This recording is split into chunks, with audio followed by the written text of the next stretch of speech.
Bismillahirrahmanirrahim. Assalamualaikum warahmatullahi wabarakatuh. Waalaikumsalam warahmatullahi wabarakatuh. Innal hamdalillah nahmaduhu wa nasta'inuhu wa nastaghfiruh wa na'udzu billahi min shururi anfusina wa min sayyiati a'malina. May yahdihillahu fahuwal muhtadi wa may yudlil falan tajida lahu waliyyan mursyida. Asyhadu an la ilaha illallah wahdahu la syarika lahu wa asyhadu anna Muhammadan abduhu wa rasuluhu la nabiyya wa la rasula ba'da. اللهم صل وسلم وكرم وبارك على نبينا وشفينا ومولانا وقدوتنا وإمامنا محمد وعلى آله وصحبه ومن اهتدى بسنته وهداه أما بعد. Alhamdulillah wa syukurillah jamaah Majelis Keluarga Indonesia yang dirahmati Allah. Tiada kata yang utama kita ucapkan ketika rasa syukur atas semua nikmat yang telah Allah berikan. Puja-puji hanya milik Allah, dan atas semua nikmat Allah ini tentu kita patut bersyukur atas semua nikmat ini, nikmat yang alhamdulillah di pagi hari ini Allah bangun kita dalam keadaan sehat walafiat, dan keadaan iman dan Islam menjadi yang paling utama kita syukuri. Karena dengan itulah kita hadir dalam majelis ilmu, kita masih bisa mengistiqomahkan kebaikan kita di bulan Syawal ini, dan tentu Ramadan yang sudah berlalu 3 pekan yang lalu tentu masih terasa betapa indahnya Ramadan di hati kita. Dan bagi orang soleh selalu berdoa kepada Allah untuk dipertemukan kembali dengan Ramadan di tahun depan. Dan inilah satu doa yang mudah-mudahan Allah kabulkan. Kita merasakan nikmatnya ibadah di Ramadan yang begitu banyak amal-amal yang Allah lipat gandakan pahalanya, dan puasa salah satunya menjadi amalan yang disebutkan dalam sabda Nabi yang mulia dalam sebuah hadis qudsi, wa ana adzibih, dan puasa itu aku sendiri yang akan memberikan balasannya. Allah akan melipat gandakan, tentu yang tidak bisa kita hitung betapa banyak Allah berikan pahala untuk yang berpuasa di Ramadan. Dan masih ada bulan Syawal yang tentu ini mengingatkan saya sendiri dan juga semua jamaah. Karena salah satu para ulama, wujud syukur kita bisa melaksanakan ibadah di bulan Ramadan adalah berpuasa Syawal, ya, 6 hari. Dan itulah rasa sujud syukur kita kepada Allah atas semua nikmat ibadah yang bisa kita lakukan di Ramadan, salah satu dengan kita berpuasa Syawal. Dan puasa juga sunnah, ya, termasuk amal-amalan yang bisa eh, menjadi kiparat atau menambal hal-hal yang memang masih kurang ketika kita di Ramadan.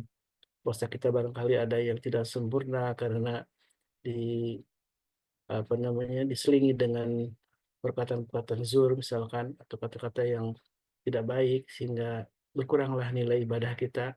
Maka dengan puasa Syawal ini para ulama menjadi salah satu kafarat atau penambal untuk kesempurnaan ibadah puasa kita. Dan alhamdulillah dengan bermajlis ilmu ini adalah salah satu kita bisa saling mengingatkan untuk selalu mendapat kebaikan atau hikmah dari eh, kebaikan agama yang menjadi selalu kita pelajari hingga di tiap hari, ya.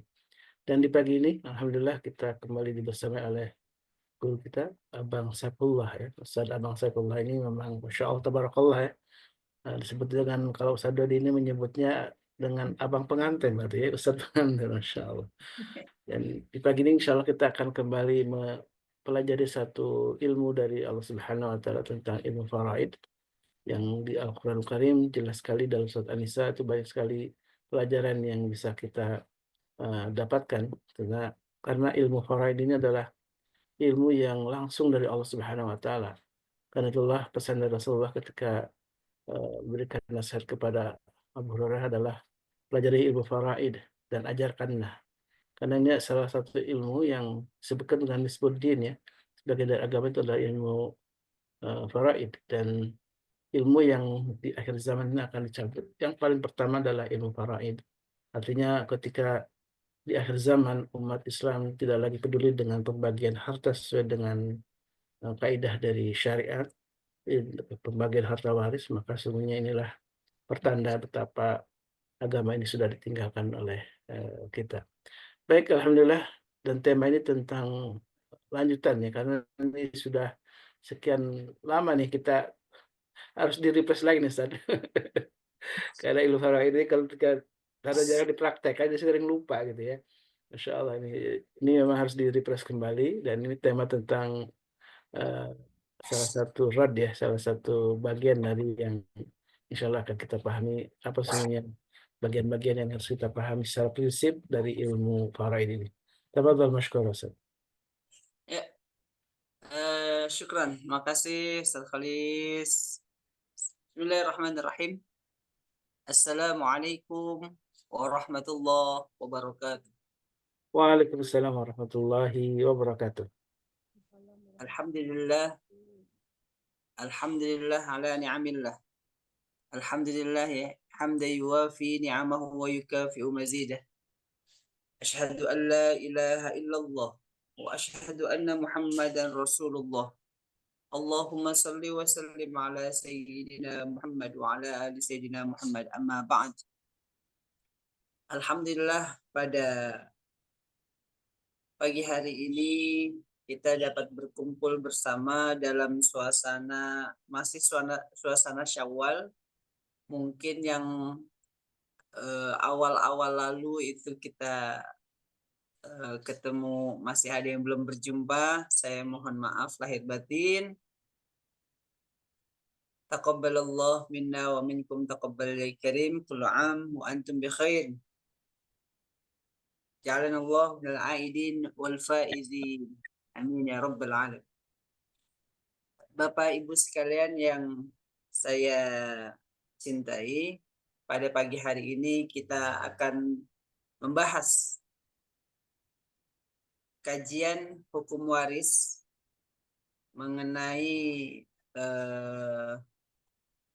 apa namanya yang lalu eh,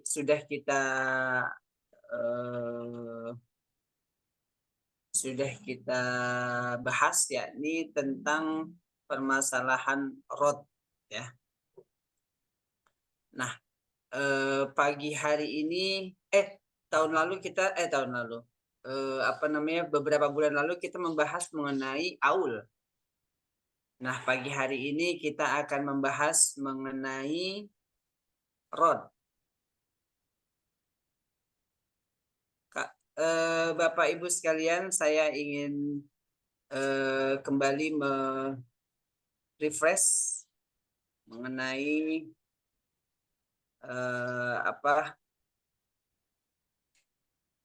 hukum waris. Bahwasanya yang tadi yang disampaikan oleh Ustadz Kholis, hukum waris, ilmu waris adalah ilmu yang pertama kali akan dicabut oleh Allah Subhanahu wa taala dari muka bumi. Kenapa dicabut? Karena memang banyak orang-orang muslim yang sudah enggan memakai hukum waris yang Allah tetapkan dalam Al-Quran. Mereka lebih senang memakai waris barat yang dianggapnya lebih adil gitu ya, ketika laki dan perempuan disamakan gitu. Tapi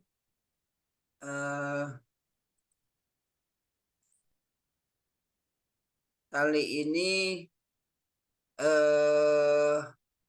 kita akan masuk kajian kedua tentang pembagian kasus tentang rod ya. Kalau kemarin tuh aul.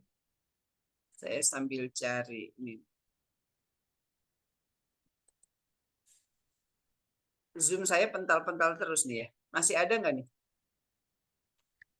Masih Ustaz. Yang ini yang asa. Ada dua-duanya. Oh, ada dua-duanya. Iya. Oke. Ya, saya share sebentar.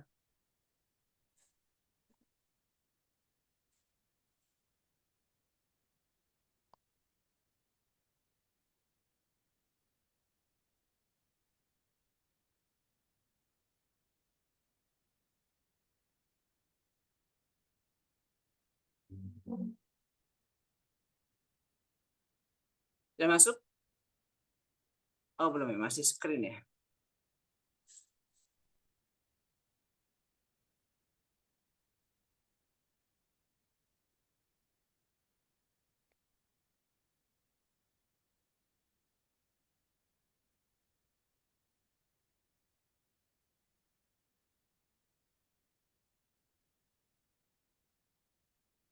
Belum ya, belum masuk.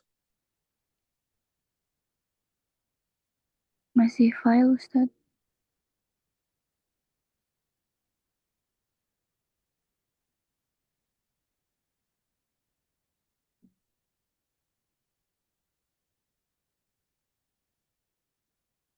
Di saya sudah masuk.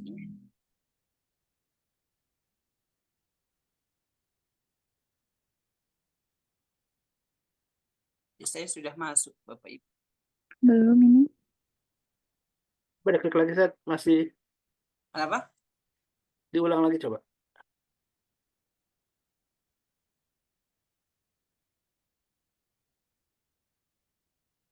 Agak telat mungkin ya. Oh iya, telat itu. Sayanya udah kemana-mana, kursornya dia masih di situ. Iya.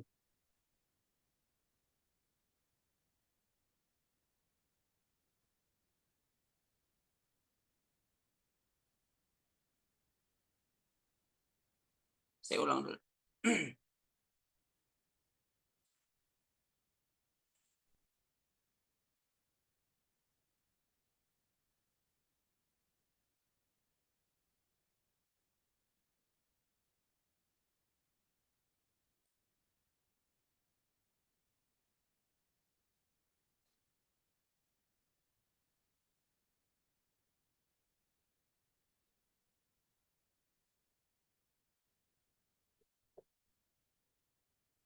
Ya,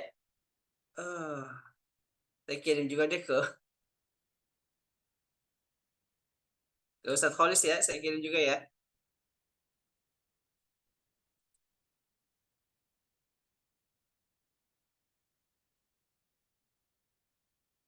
Padahal udah bisa masuk ya. Ke Mas Nandar yang bisa langsung di. Kenapa?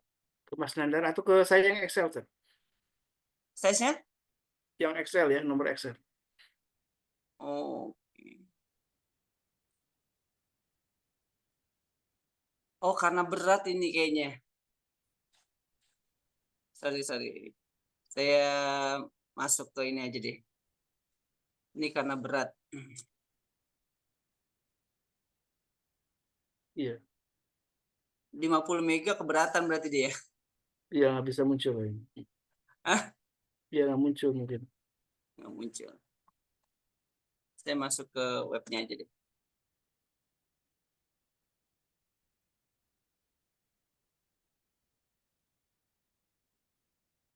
Ya, Bapak Ibu sekalian sambil menunggu, masih ingat kalau kasus awal itu seperti apa?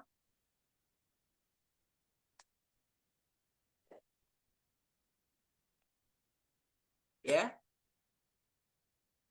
Iya, Bunda menyamakan Nadia. bilangan ini ya. Berbilang ya. Ah, kasusnya seperti apa?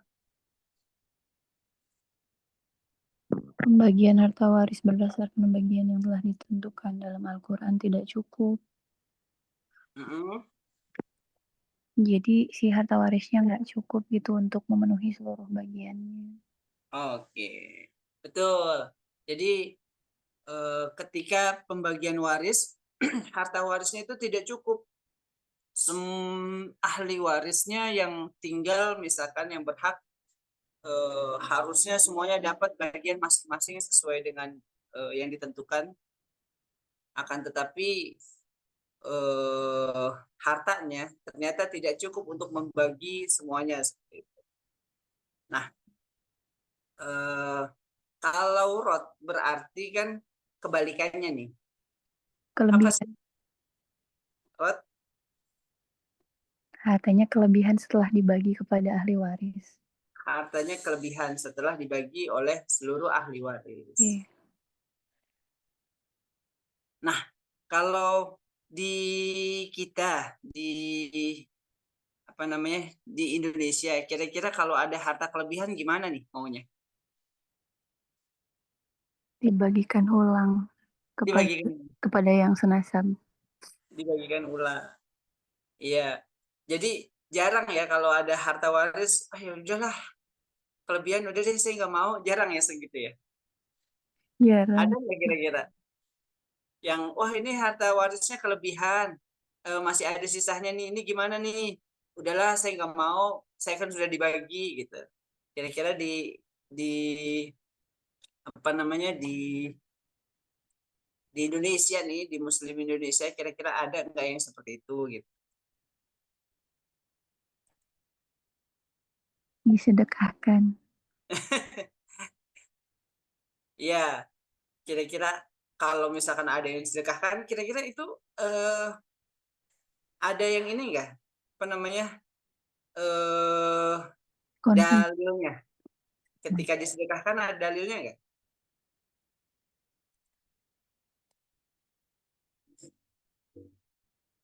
Enggak sih. Ketika disedekahkan harta yang kelebihan itu kira-kira seperti apa? Disepakati dulu oleh yang senasab. Ya, ashabul furud nasabiyah ya. Nasabiyah setelah itu nanti ada perbedaan-perbedaan ini. Wah, di sini juga nggak masuk nih. Eh setelah kholis saya masuk lewat web juga nggak masuk.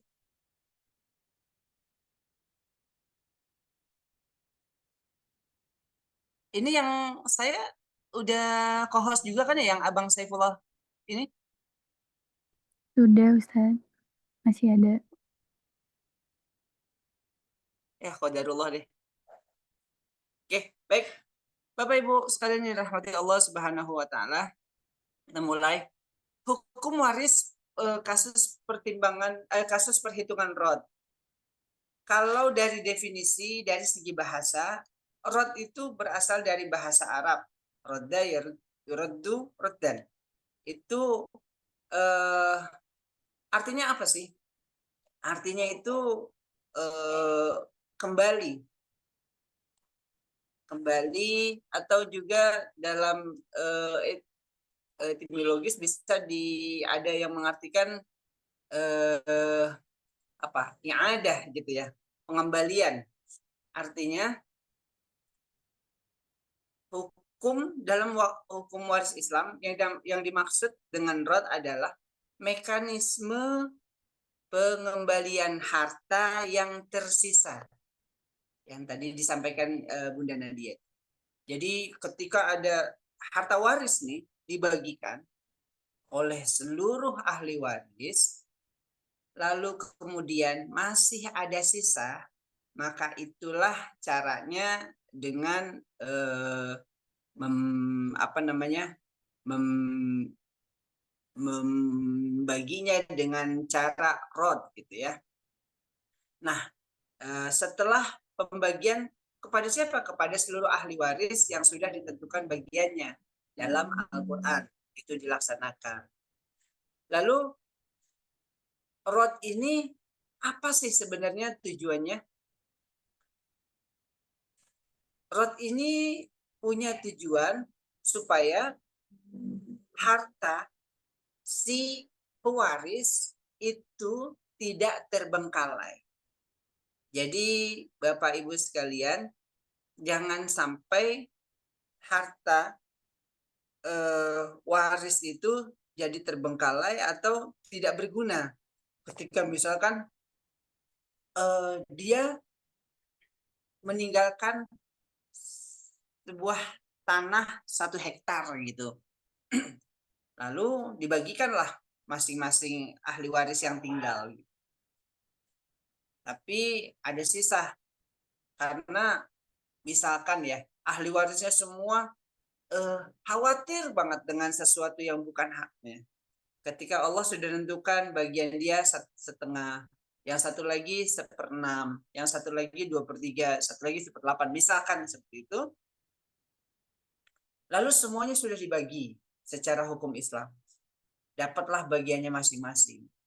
Nah, karena sudah dapat bagian masing-masing, ada ahli waris yang eh, tidak mau gitu kan. Misalkan tidak mau semuanya karena merasa saya sudah dikasih nih gitu. Akhirnya karena eh, merasa sudah dikasih itulah kemudian dia tidak mau mengambil. Nah, gimana caranya? Ini kemudian ada yang namanya rod gitu. Ada rod. Lalu apa? Tujuannya tadi kan supaya tidak terbengkalai. Lalu kemudian rod itu gimana sih bisa terjadi? Harus minimal ada 3 rukun yang harus terwujud ya. Ada 3 rukun yang terwujud dalam masalah rod ini. Yang pertama tentu adanya zawil furud. Siapa? Orang-orang yang ahli waris yang ditentukan tuh. Ahli waris yang ditentukan bagian-bagiannya masing-masing dalam Al-Quran.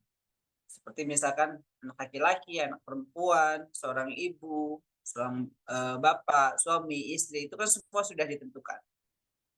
Kemudian yang kedua rukunnya adalah adanya sisa bagian dari peninggalan harta waris.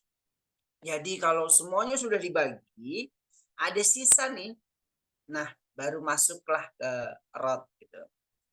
Yang terakhir itu tidak adanya asobah. Jadi kalau zawil furudnya sudah kebagian semua, tapi masih ada asobah di sana, orang-orang yang berhak juga gitu kan, maka dia rotnya itu tidak akan bisa tercapai. Lalu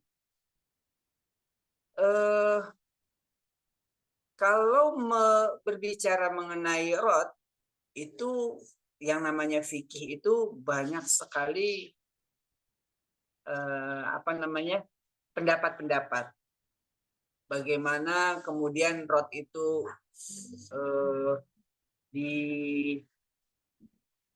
disetujui gitu. Ada juga rot itu tidak disetujui oleh beberapa kalangan.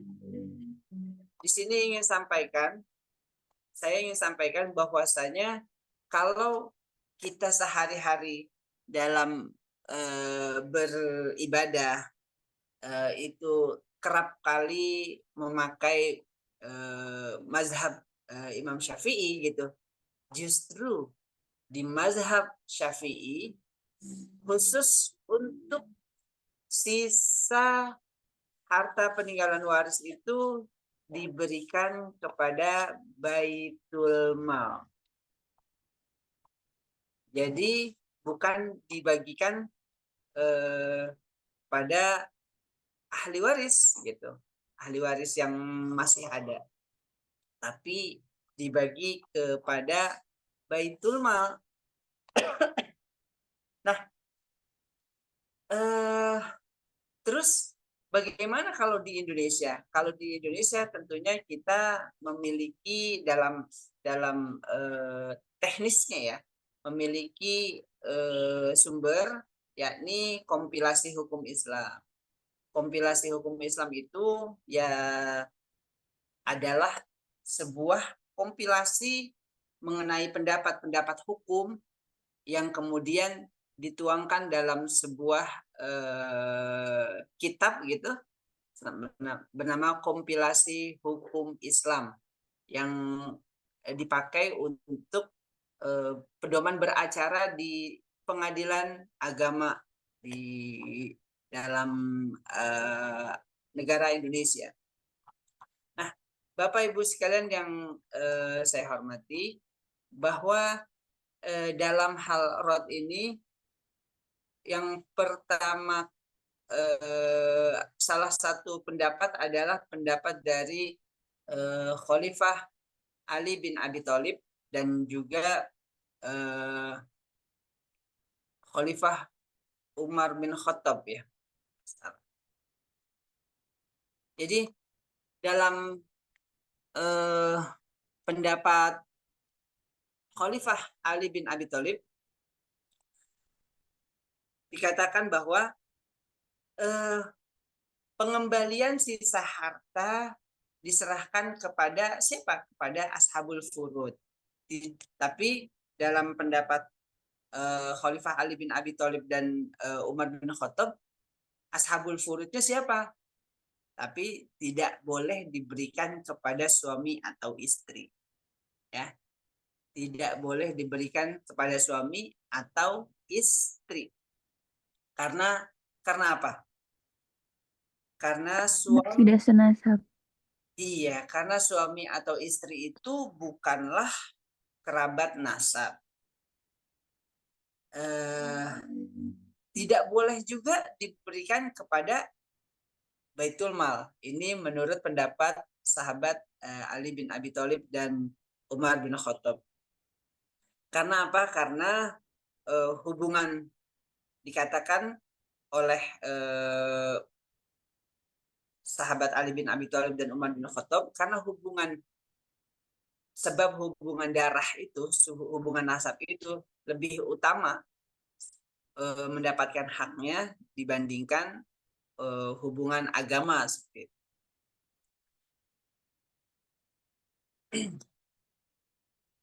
Bapak Ibu sekalian yang dirahmati Allah Subhanahu wa taala. Dalam pendapat lain, sahabat Utsman bin Affan mengatakan bahwa apabila ada sisa harta yang dibagikan kepada ashabul furud dan tidak ada asobah karena nasab atau karena sebab, karena sababiyah, maka pengembalian sisa harta diserahkan kepada seluruh ashabul furud dengan kadar bagian masing-masing tanpa terkecuali. Nah, kalau tadi sahabat Ali bin Abi Thalib dan sahabat Umar bin Khattab mengecualikan suami dan istri, tapi sahabat Utsman tidak mengecualikan, itu tanpa terkecuali. Semuanya boleh. Sekalipun kepada suami atau istri, berdasarkan bagian masing-masing. Nah, di KHI itu di pasal saya lihat di pasal 193 dikatakan bahwa apabila dalam pembagian harta warisan di antara para ahli waris zawil furud menunjukkan bahwa angka pembilang lebih kecil daripada angka penyebut, sedangkan tidak ada ahli waris asobah, maka pembagian harta warisan tersebut dilakukan secara rod atau sesuai atau pengembalian, yaitu sesuai dengan hak masing-masing ahli waris. Sedang sisanya dibagi secara berimbang di antara mereka. Nah, kalau kita melihat di kompilasi hukum Islam pasal 193 KHI ini sepertinya yang diambil adalah pendapat Sayyidina Utsman bin Affan. Dalam hal ini pendapat Sayyidina Utsman bin Affan lah yang diambil dalam kompilasi hukum Islam. Bapak Ibu sekalian, bahwa dalam kompilasi hukum Islam memang tidak melulu pendapat mazhab Syafi'i, tidak melulu pendapat Maliki, tapi seluruh imam mazhab dikodifikasi semuanya, pendapatnya dirangkul, dan para sahabat-sahabat pun semuanya pendapat-pendapatnya semuanya digodok, akhirnya menjadilah sebuah satu buku bernama Kompilasi Hukum Islam. Makanya kalau dalam acara, saya berbicaranya mengenai acara, dalam beracara di pengadilan agama, kita tidak bisa juga bersikukuh atau berpegang pada satu mazhab. Saya tidak mau. Menurut saya mazhab Imam Syafi'i adalah yang terbaik begitu. Yang mulia tidak boleh memutus dengan mazhab yang lain, misalkan seperti itu. Padahal jelas-jelas yang jadi acuan dalam beracara di pengadilan agama itu adalah mengenai mengenai kompilasi hukum Islam, salah satunya kalau mengenai hukum Islam. Dan tentu nanti dalam proses pembuktian ada yang namanya saksi ahli. Nah, disitulah kemudian saksi ahli menjelaskan mengenai pendapat-pendapat fikihnya dalam persidangan. Ya, lanjut kita berbicara mengenai flashback mengenai bagian-bagian waris sebelum kita mencoba masuk ke dalam soal nanti ya, soal bersama, kita ngobrolin soal bersama.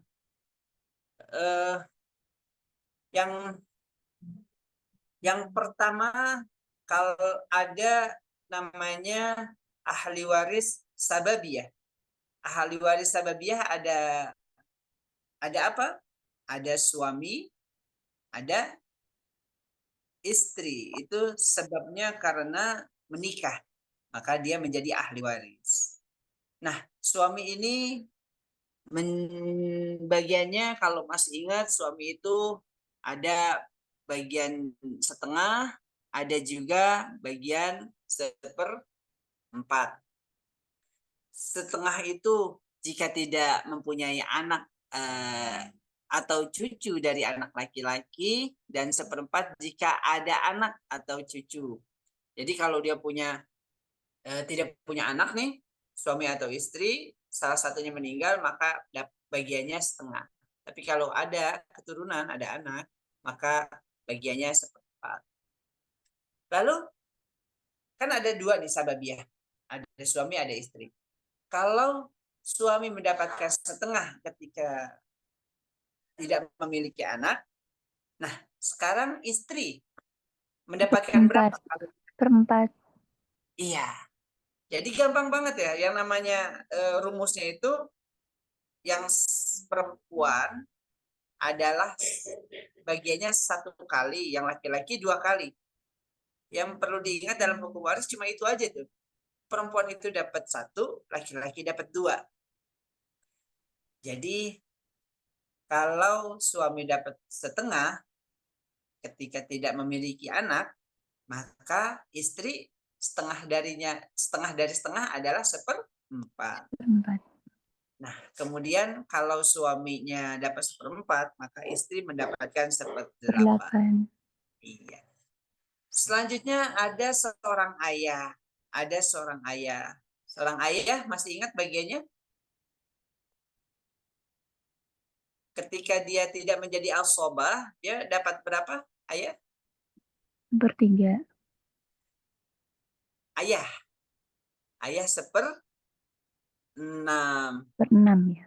Ayah 1/6 jika bersama dengan anak laki-laki. Jadi kalau ada anak laki-lakinya dia dapat 1/6. Tapi kalau nggak ada anak nggak ada anak perempuan, nggak ada cucu perempuan, atau tidak ada lurusan itu turunan dari anak laki-laki atau cucu laki-laki, ayah itu dapatnya sepertiga. Asobah.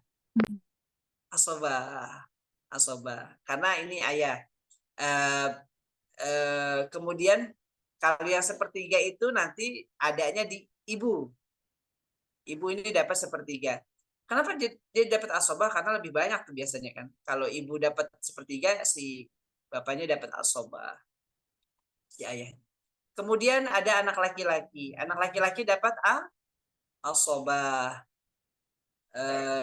Kalau hitungannya dia adalah 2. Kemudian anak perempuan. Anak perempuan itu dapatnya setengah jika apa? Perempuan? Anak Jika nggak perempuan ada saudara yang lain. iya, jika dia sendirian, nggak ada Iya. orang yang bersamanya, nggak ada anak laki-laki, nggak ada, pokoknya dia sendirian ya. Dia dapatnya 1/2. Nah, kalau anak perempuannya 2 orang atau lebih, dapatnya berapa? 2/3 dibagi 2. 2/3. Kemudian ada cucu laki-laki itu bisa jadi asobah, bisa jadi mahjub. Kalau asobah kalau tidak ada anak laki-laki. Terus mahjub kalau misalkan ada anak laki-laki. Mahjub artinya terhalang ya. Mahjub. Kemudian cucu perempuan dari anak laki-laki ini bisa dapat setengah, bisa dapat 2/3, bisa dapat 1/6. Bisa juga jadi asobah. Kemudian siapa lagi? Saudara laki-laki. Ada saudara laki-laki sekandung, ada saudara laki-laki sebapak, ada saudara laki-laki seibu. Ada juga saudara perempuan sekandung, saudara perempuan sebapak, saudara perempuan seibu. Nah, saudara laki-laki atau saudara perempuan sekandung itu artinya apa? Siapa sih dia? Yang dinamakan saudara sekandung itu siapa sih dalam hukum waris? Hukum waris Islam? Hubungan darah. Ya, Yang memiliki hubungan darah. ya. Kan sekandung nih. Yang sekandung. Kalau sebapak juga kan punya darah juga ya, ada darah dari bapak. Bunda Darmi ini belum masuk, Bunda Darmi. Belum ada suara. Lagi di Bogor. Lagi di Bogor. Kayaknya gangguan tadi udah masuk soalnya. Oh, udah masuk. Lagi nengok yang sakit. Oh, siap. Bapak Ibu, yang dalam konteks hukum waris itu ada yang namanya garis saudara itu sekandung, ada sebapak, ada seibu. Perlu saya sampaikan. Kalau yang namanya sekandung itu adalah satu bapak dan satu ibu. Jadi satu bapak dan satu ibu itu namanya saudara sekandung. Kalau saudara sebapak aja berarti saudara sebapak. Seibu saja berarti saudara seibu. Itu berbeda dalam konteks hukum waris. Kalau dalam kehidupan sehari-hari kita kan yang namanya sekandung biasanya ibunya sama yaitu sekandung ya. Karena dikandungnya sama ibu kan. Betul nggak begitu? Satu kandung itu kita sama-sama satu ibu. Kalau di masyarakat ya, mestinya kan begitu tuh. Satu kandung, saudara sekandung ya saudara satu kandungan tuh. Satu ibu, apalagi di Minang. Yang satu kandung ibu perempuan itu lebih kuat gitu kan. Nah, ini kalau di hukum waris Islam nanti ada saudara laki-laki sekandung, itu dapat asoba, saudara laki-laki sebapak juga dapat asoba. Ada saudara laki-laki seibu, bagiannya bisa 1/6, bisa 1/3, tergantung ada sendirian atau tidak ada anak, atau ada cucu atau apa segala macam ya. Kemudian ada saudara perempuan sekandung, bagiannya bisa setengah, bisa 2/3. Ada saudara perempuan sebapak, ada saudara perempuan seibu. Lalu yang berikutnya adalah kakek, nenek. Dalam perkara waris memang jarang sih ya pembagian kakek karena apalagi kadang-kadang kakeknya sudah tua banget gitu. Tapi kalau dalam penghitungan yang namanya kakek itu kakek atau nenek itu tetap harus ada hitungannya. Bulan Syawal kemarin mungkin seminggu yang lalu ada klien saya silaturahim ke rumah itu terkait kasus penetapan ahli waris ya, PAW. Kasusnya di Pengadilan Agama Karawang waktu itu. Nah, ketika itu yang meninggal adalah kakak perempuannya. Dan dia meninggalkan ahli waris ada ibunya, kemudian ada adik perempuannya dan adik laki-lakinya. Nah, si ibunya ketika itu masih ada, masih hidup. Akan tetapi ketika saya beracara di pengadilan agama, si ibu sudah meninggal dunia. Lantas, apakah penetapan ahli warisnya itu ibunya akan ditinggal? Tidak, ternyata tidak memang. Karena penetapan ahli waris adalah hakim menetapkan bahwa ketika si pewaris itu meninggal, siapa yang masih hidup dan merupakan ahli waris dari orang yang meninggal tersebut. Nah, jadi meskipun saya mengajukan penetapan ahli waris jauh setelah si ahli waris si ibu ini meninggal kemudian setelah anaknya, maka tetap dalam putusan pengadilannya si ibu ini tetap ada masuk gitu ya. Bapak Ibu sekalian yang dirahmati Allah Subhanahu wa taala, saya ingin coba kita share kasus ya. Share kasus. Sebentar. Share screen window.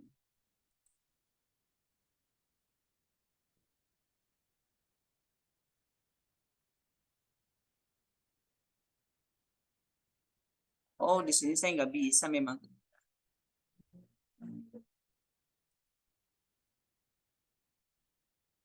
Nggak ada papan tulis ya?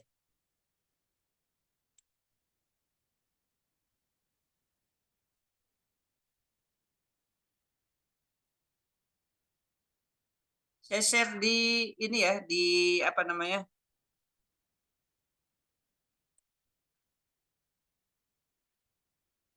Di chat. Whiteboard ada Ustadz di sebelah kanan. Ini ada seseorang meninggal dunia. Kemudian harta warisannya katakanlah 600 juta rupiah. Lalu ahli warisnya itu terdiri dari satu orang perempuan, saudara perempuan seibu. Satu lagi saudara perempuan satu ayah. Dan satu lagi satu orang ibu. Nah, coba kita lihat lagi. Si ibu itu mendapat berapa?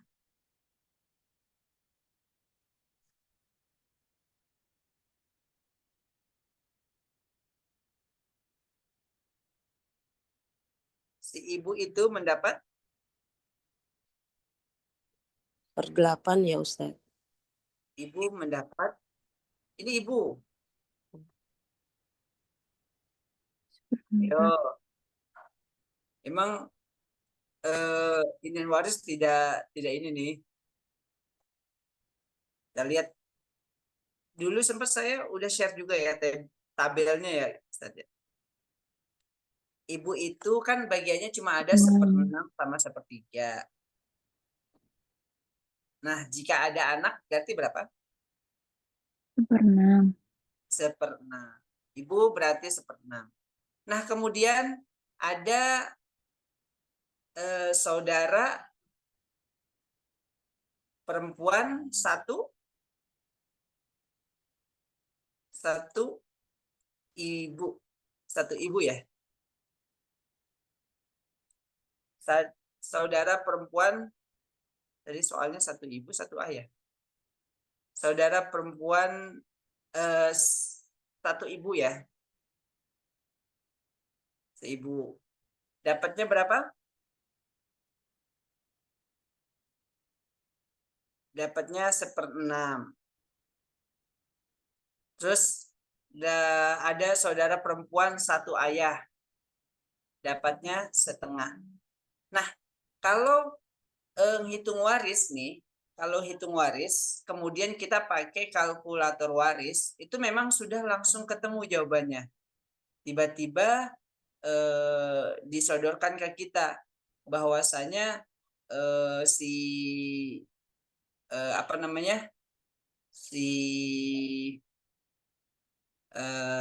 satu orang perempuan satu ibu itu mendapatkan bagiannya berapa gitu kan, si saudara perempuan seayah mendapatkan bagiannya berapa, itu sudah ujuk-ujuk langsung begitu tuh, tiba-tiba sudah ada bagiannya masing-masing. Tapi jalannya kan belum kita tahu ya bagaimana sih sebenarnya. Nah, Bapak Ibu sekalian, kalau sudah mendapatkan bagian masing-masing yang dalam tabel itu ada setengah, ada 1/6 gitu. Nah, itu yang menjadi yang pertama kita harus temuin adalah aslul masalah. Asal masalahnya itu berapa sih dari 1/6, setengah sama setengah sama 1/6 lagi. Itu asal masalahnya berapa sih? Pernya jadi per 6 ya. Ya.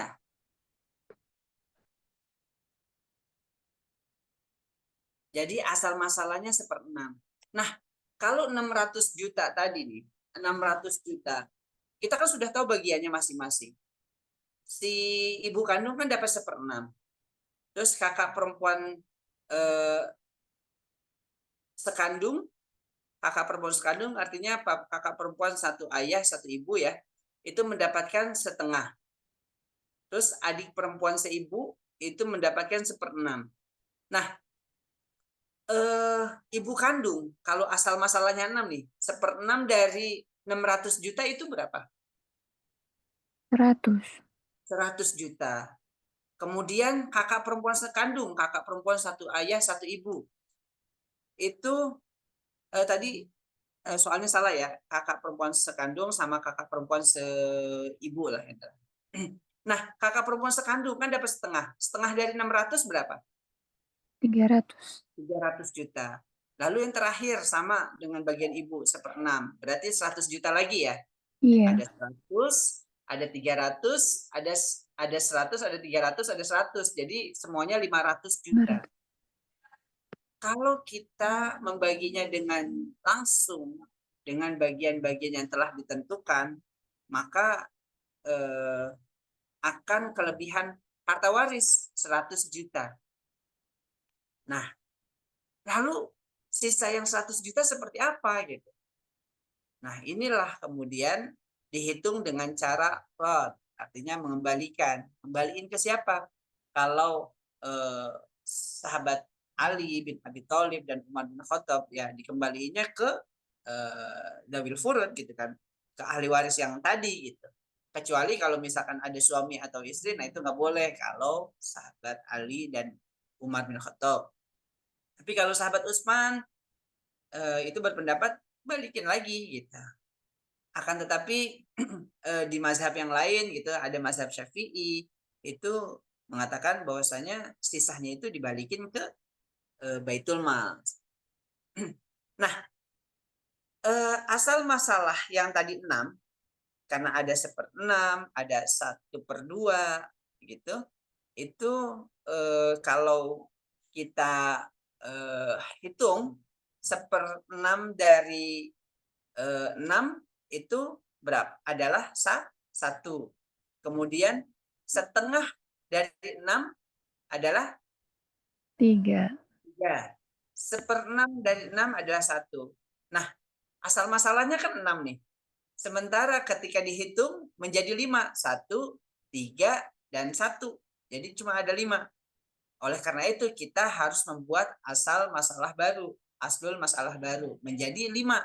Jadi 6 dikurang yang tadi itu 6 dikurang 5 gitu kan. Kan masih ada 1. Jadi asal masalahnya adalah 5 sekarang. Nah, dalam aslul masalah yang 5 ini, lalu bagaimana pembagiannya? Pembagiannya adalah karena aslul masalahnya 5, jadi yang 1 tadi jadi 1/5. Yang 3 tadi menjadi 3/5. Dan yang 1 lagi menjadi 1/5. Kan pas itu. Asal masalahnya sudah sama. Jadi ada 1/5, ada 3/5, ada 1/5.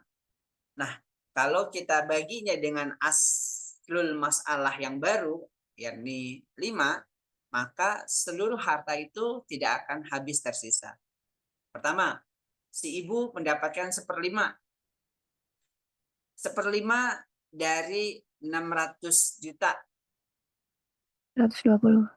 120 juta. Kemudian kakak perempuan satu kandung, seibu dan sebapak, itu mendapatkan setengah dari mendapatkan 3/5, karena tadi kan 3/5 ya, asal masalah baru. 3/5 360. 360 juta ya, 120 kali 3, 360 juta. Kemudian adik perempuan seibunya sama 120 juta. 20.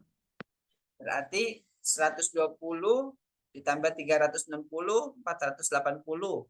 Ditambah 120, 600 juta. 600. Itu selesai tuh. Habis itu. Tidak ada sisanya. Jadi mengenai harta waris ketika dibagi semuanya masih ada sisa, maka kita membaginya dengan cara rod seperti itu. Tapi yang pertemuan yang lalu, ketika harta tidak cukup untuk dibagikan kepada seluruh ahli waris yang berhak, maka kita membaginya dengan cara aul. Itu sebegitu lengkapnya hukum Islam sampai akhirnya kita bisa membagikan itu.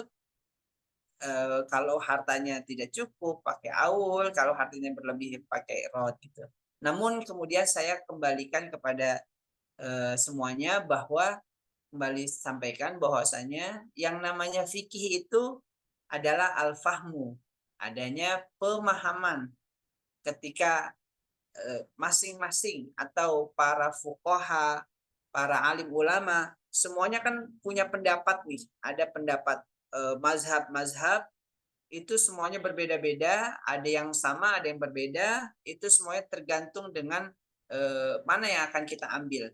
Artinya jangan sampai ketika kita memilih, saya ambil saja sisa hartanya, jangan sampai kemudian orang yang mengambil mazhab lain, pendapat yang lain, nyalah-nyalahin orang yang memakai mazhab yang tidak dia pakai gitu.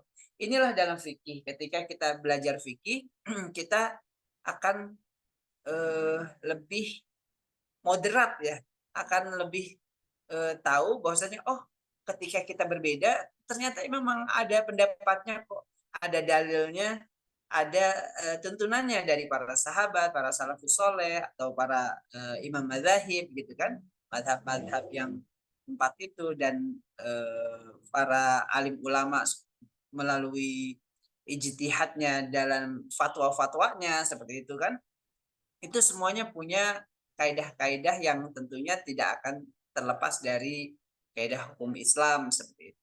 Maka dalam kajian fikih gitu, khususnya fikih hukum waris, saya sampaikan seperti ini loh teorinya, seperti ini pendapat-pendapat yang ada, lalu kemudian di lapangan ketika ada yang berbeda, jangan langsung kita menjudge orang itu salah. Seperti itu.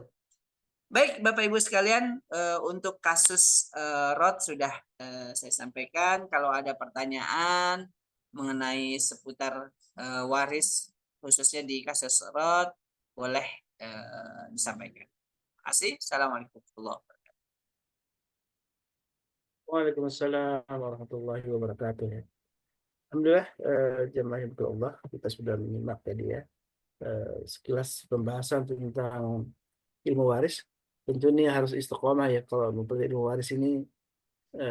Kita sebenarnya ada panduan yang sudah gampang kalau di teknologi sekarang ya dengan ada aplikasi ya. Tapi tentu kita harus paham bagaimana latar belakangnya sehingga akan muncul nilai seperti itu gitu ya. Karena ini ada ilmu yang tentu ibadah menjadi sebuah ibadah ketika kita mempelajari ilmu ini, dan ini bagian dari syariat yang dijelaskan dalam Al-Quran. Bahkan ilmu yang sangat jelas ya diatur pembagiannya ini adalah salah satunya memang ilmu waris ini ya, karena disebutkan dalam surat An-Nisa yang sangat jelas pembagian harta waris untuk orang yang kita kasih ini atau keturunan dari kita.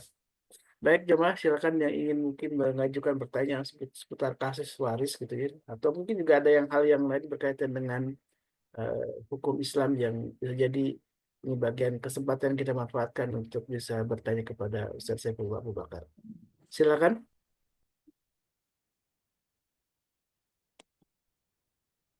Dan Ibu Wars ini memang ini saja. Mungkin ada antum punya beberapa rujukan yang bisa di-share gitu ke jamaah. Bisa jadi ini harus tetap dipelajari di rumah ya, tidak mengandalkan hanya kajian yang sebentar sekali misalnya. Karena memang butuh kontinuitas gitu untuk bisa memahami ilmu ini. Kalau waris memang gini, kuncinya, kuncinya selama kita pegang itu tabel bagian-bagian ahli waris yang sudah ditentukan dalam Quran seperti itu, kita hafalin yang itu gitu kan, Cukup ya. Ya sudah gitu.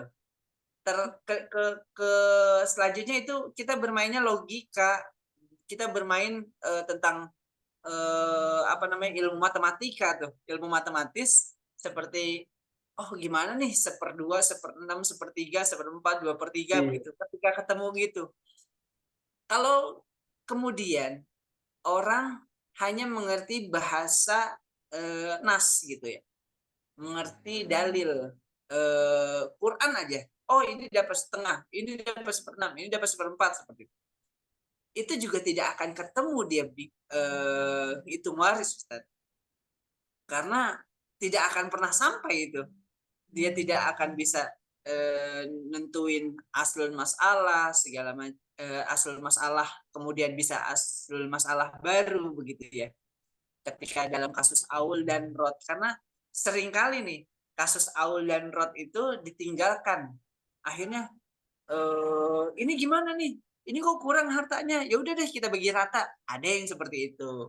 Begitu kan? Nah, literatur tentang Aul dan Rod itu sebenarnya kan literaturnya adanya di fikih. Tapi itulah Islam ya. Walaupun adanya di fikih, kita harus tetap melek dengan matematika tuh. Gimana caranya ketika ada setengah, 1/6, 1/8. Kira-kira yang jadi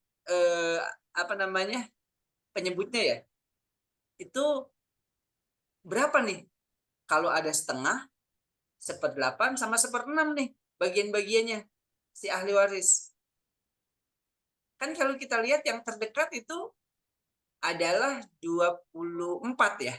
24. Kalau ada setengah, ada 1/8 sama 1/6. Itu yang terdekat tuh 24. Jadi yang setengah menjadi yang 1/8 jadi 3/24 gitu kan. Itu yang kayak gitu tuh harus tetap dia ngikutin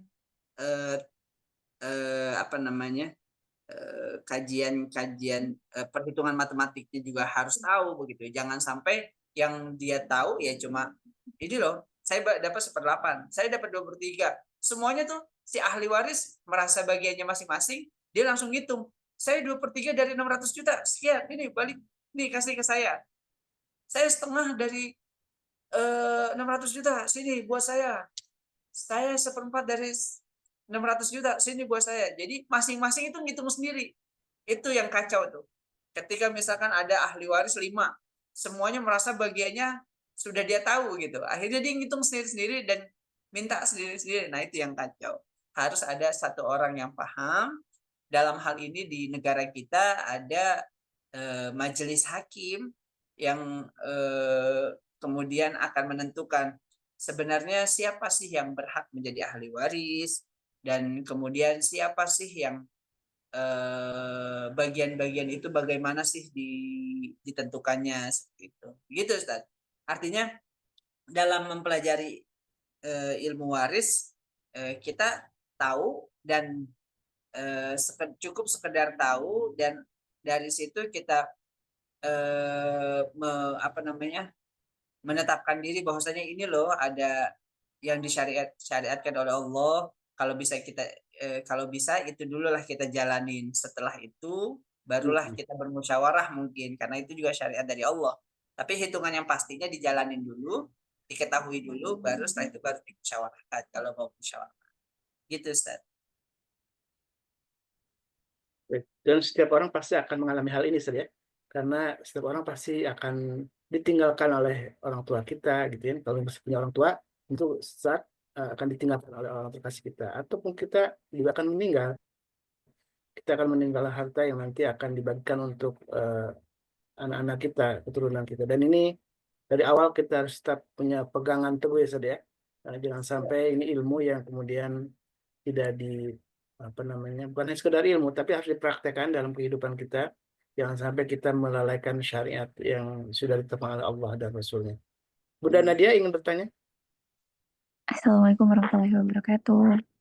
Waalaikumsalam. Assalamualaikum warahmatullahi wabarakatuh. Ustadz, terkait rot atau aul gitu ya, pertanyaan saya secara umum deh. Jangankan aul atau rot gitu, di keadaan kita saat ini, itu orang-orang tuh sangat mengabaikan hukum waris. Nah, adakah dalil yang bisa menguatkan kalau misalnya, oh ini kalau misalnya kurang nih ngebagi waris, hukumannya seperti apa di akhirat atau gimana gitu. Terus misal salah satu contoh kasus, ada seorang istri ditinggal meninggal suaminya, ibunya masih hidup tapi diabaikan dan tidak ada pengurusan waris seperti itu gitu. Dan keadaan seperti itu banyak banget terjadi gitu Ustaz. Mohon pencerahannya Ustaz. Assalamualaikum. Waalaikumsalam warahmatullahi wabarakatuh. Jangankan ngomongin aul dan rot ya. Kita Bunda Nadia sampaikan tadi, sekarang ini banyak sekali orang yang meninggalkan ahli waris. Sebenarnya ada ahli waris tapi udahlah dia jangan dikasih gitu. Udahlah dia jangan dibilangin. Nah, kalau berbicara kasus seperti itu, terus ada nggak sih dalilnya orang yang tidak kasih ahli waris bagiannya sesuai dengan bagiannya itu bagaimana nanti di akhirat seperti itu? Ada nggak sih dalilnya? Nah, dalil umumnya adalah ketika berbicara seperti ini adalah ini sesuatu kezaliman ya. Orang yang memakan harta orang lain gitu, itu memang akan mendapatkan siksa. Jadi zolim itu zulmun. Zulmun itu dalam bahasa artinya gelap. Artinya sengaja membuat gelap atau menggelapkan begitu. Itu artinya zolim. Zolim itu gelap. Minaz zulumati ilan nur, dari kegelapan kepada cahaya. Nah, ketika misalkan ada satu kasus yang jadi ahli waris, salah satunya misalkan paman gitu, misalkan paman. Tapi karena si keluarga ini merasa ngapain sih paman dibagi gitu. Nah, itu berarti zolim. Zolim kepada orang yang seharusnya menjadi ahli waris, memiliki bagian tapi tidak dibagi gitu. Nah, dalam hal ini justru tentu kita tahu bahwa yang namanya kezaliman itu sudah sangat dilarang ya sama Allah. Kita tidak boleh memakan harta orang secara zolim gitu kan. Tidak zolim bisa jadi kan secara batil gitu ya. Kalau dalam ayatnya tidak boleh memakan harta secara batil, artinya sesuatu yang tidak dibenarkan tidak boleh. Gimana hukumannya? Hukumannya pasti ada hukuman di akhirat kelak, seperti itu Bunda Nadia. Nah, mengenai saat ini yang penting kita sampaikan adalah menyampaikan kepedulian ya terkait pentingnya mempelajari hukum waris dan kemudian memahami bagaimana cara pembagian waris dalam Islam. Kalau kita di MKI ada babeh nih yang saat ini sedang merapihkan makanan, minuman, obat-obatan yang halal gitu. Lalu kemudian ketika kita tidak kembali ke sumbernya itu, kita membeli makanan, minuman, tapi sumbernya nggak halal, ya itu bagaimana itu caranya? Kita seneng makanan, minuman halal, tapi ternyata uang untuk membeli makanan, minuman yang halal itu tidak didapat melalui jalan yang halal. Itu juga kan sangat menyedihkan. Oleh karenanya saat ini orang yang senang gitu melihat hukum Islam itu seperti apa begitu, kemudian dia rela dengan ikhlas menjalankan hukum Islam itu, maka insya Allah balasannya adalah surga. Tapi kebalikannya, ketika orang yang kufur, orang yang ngelawan hukum Islam, ya siksanya ya kebalikan dari surga. Apa kebalikan dari surga? Ya neraka. Terkait surga dan neraka tentunya itu sudah menjadi hak prerogatif Allah Subhanahu wa taala. Namun kemudian kita dikasih kisi-kisi nih, siapa sih yang masuk neraka, siapa sih yang masuk surga. Kita tinggal pilih nih, mau jadi golongan yang fujur atau takwa, fujuroha wa taqwaha itu. Mau yang jadi fujur atau yang takwa nih. Terserah kita.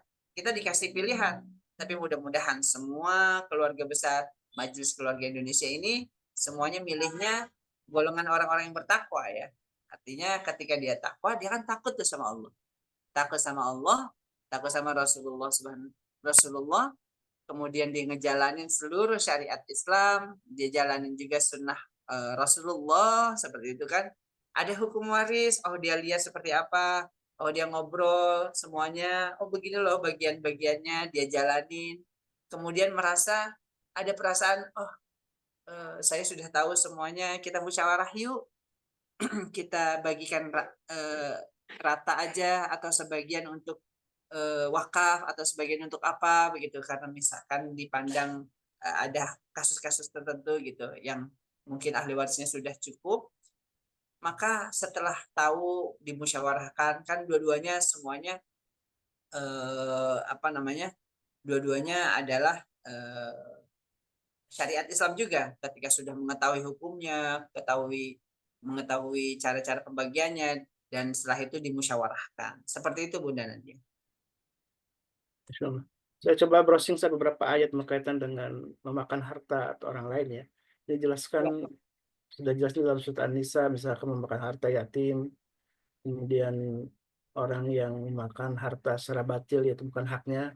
Jelas ini mungkin bisa jadi acuan ya bagi kita semua bagaimana ayat-ayat ini menjadi motivasi kita untuk terus mempertahankan syariat ini, salah satu dalam hal waris ini. Bahkan Rasulullah SAW juga sudah menegaskan tentang hak seorang muslim terhadap muslim lain yang jika mencederai hak orang lain, bahkan itu saudara kita, maka tentu adalah bagian dari potongan api neraka yang dia akan dapatkan. Bunda Dian, silakan dari Bekasi. Assalamualaikum warahmatullahi wabarakatuh. Waalaikumsalam warahmatullahi Ustadz, kalau umpama orang tua berpesan kalau umpama warisan itu dikhususkan untuk umpama dia punya anak laki-laki gitu ya. Jadi udah rumah itu untuk anak laki-laki aja tanpa mengabaikan hukum Islam. Itu kita lebih utama mana, wasiat dari orang tua terutama bapak atau ikut hukum Islam? Oke, wasiat Bunda Diah ya ini. Iya betul Ustaz. Makasih Bunda Diah. Jadi ketika orang tua berwasiat salah, ini harta warisnya cuma rumah aja ya berarti ya? Oh iya, rumah. Rumah aja satu. Iya. Nah, ketika ada wasiat seperti itu, maka wasiatnya itu jadi batal. Jadi batal, Bunda. Oh jadi harus mengikuti hukum Islam. Begini, wasiat itu dalam ini juga hukum Islam. Wasiat itu ada maksimalnya. Waktu itu kita sudah pernah sampaikan wasiat dan hibah tuh. Itu maksimal dari wasiat itu hanya sepertiga dari harta warisan, Bunda. Jadi kalau tanahnya adalah 300 rumahnya adalah 300 meter gitu. Maka si anak laki-laki ini walaupun dikasih wasiat sama orang tuanya misalkan. Ini rumah 300 meter ini cuma buat si Ahmad begitu misalnya. Nah, itu batal. Batal hitungannya. Batal hitungan seluruhnya. Tapi wasiatnya masih boleh dijalankan. Berapa? Sepertiga. Jadi 100 meter rumah ini buat si Ahmad. Setelah itu dia masih mendapatkan waris lagi. Setelah wasiat dihitung, baru sisanya itulah yang menjadi harta warisan. Tirkah namanya. Tirkahnya itu harta warisan. Harta tirkah yang ditinggalkan, yang sepertiga dijadikan wasiat, 2/3 baru dihitung lagi untuk ahli-ahli waris yang ditinggalkan. Seperti itu Bunda Dia. Kalau seumpama yang lain nggak ngerti hukum waris seperti ini, apakah perlu didatangkan seorang ahli yang betul-betul ngerti terus ya untuk menjelaskan ke saudara-saudaranya gitu, Ustadz? Iya. Nah, ahli hukum waris ini kan kalau dalam bernegara bisa diwakilkan ke pengadilan sebetulnya. Yang namanya ahli dalam bernegara, kehidupan bernegara ini bisa diwakilkan ke majelis hakim di pengadilan. Artinya gini, yuk ini ada harta warisan, kita bikin penetapan ahli waris yuk, dan pembagiannya di pengadilan supaya jelas seperti itu. Karena nanti kalau misalkan datang ke pengadilan ada 3 ahli waris misalnya, ada 1 orang anak laki-laki, 2 orang anak perempuan gitu ya. Nah itu si ahli waris laki-laki yang dapat wasiat semuanya itu ketika dia ngajuin ke pengadilan agama maka akan ditolak tuh pasti. Nah, kalau Bunda Diah tadi sampaikan apakah perlu untuk mendatangkan ahli? Kalau dikira di keluarga itu memang butuh pemahaman dari seseorang yang mengerti, maka baiknya memang didatangkan. Jangan sampai wasiat itu keburu dilaksanakan, padahal ahli waris yang lain itu sebenarnya berhak atas 2/3 dari harta waris, harta peninggalan yang ditinggalkan oleh pewaris seperti itu, Bunda. Ini kejadian sudah terjadi atau masih ada harta waris ya, Bunda? Sudah terjadi. Ada yang sudah terjadi, ada juga yang masih belum dibagi gitu, Ustadz. Oh, berarti kalau ada yang sudah terjadi, mungkin ini bukan harta satu-satunya rumah itu. Iya, Oh, ada iya. beberapa rumah. Iya. Kalau rumah tersebut bukan harta satu-satunya, maka dihitung global dulu, Bunda. Dihitung global. Apakah kemudian rumah yang diwasiatkan untuk anak laki-laki tersebut tidak melebihi sepertiga? Kalau tidak melebihi sepertiga, maka boleh warisnya menjadi wasiatnya menjadi sah gitu ya. Wasiatnya sah, kemudian baru si anak laki-laki tadi mendapatkan bagian lagi waris gitu. Ya. Ya, makasih Ustadz. Siap. Dan ini terus berikhtiar ya, terus berusaha, dan tentu ini menyampaikan ayat Allah ini adalah bagian dari jihad, Ustaz ya. Karena ini bagian dari amal kebaikan. Silakan untuk menyampaikan ke saudara-saudaranya. Ini ayat-ayatnya juga jelas. Orang yang memakan harta dengan batil itu, Masya Allah ya. Subhanallah, ini tentu azabnya begitu besar ya. Karena ini termasuk harta saudara kita yang kemudian ketika kita makan secara batil tentu adalah balasannya api neraka. Dan ini jangan sampai saudara kita mendapatkan satu azab dari Allah karena kita lalai untuk mengingatkannya. Yang penting sudah mengingatkan gitu ya. Kalau urusannya kemudian menolak dan itu sudah terbebas kemudian dari tanggung jawab untuk yang penting saya sudah mengingatkan gitu ya Ustaz. Sudah mengingatkan. Iya. Karena kita disuruh memang tawasobil haq wa tawasobil sober ya, Bu. Baik, alhamdulillah bersyukur jazakallahu khairan Sayyidullah Abu Bakar yang sudah menemani kita selama sejam lebih ini untuk kembali memahami dari tentang ilmu waris, dan yang paling penting dari pembahasan ini adalah kita kampanyekan kepada saudara kita jangan sampai kita memakan harta dengan cara batil ya, dengan cara tadi tidak melakukan hukum waris, tidak menerapkan harta waris, karena ini harta ini yang akan jangan sampai harta yang kemudian tidak seberapa ini menjadikan kita menjadi penghuni neraka gitu karena kita memakan harta yang bukan hak kita.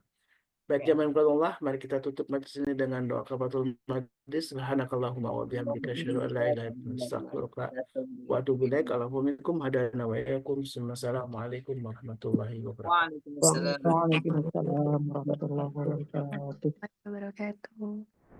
Allahumma arhamna bil Qur'an waj'alhu lana imaman wa nuran wa hudan wa rahmah. Allahumma zakkirna minhu ma nasina وعلمنا منه ما جهلنا وارزقنا تلاوته آناء الليل وأطراف النهار واجعله لنا حجة يا رب العالمين.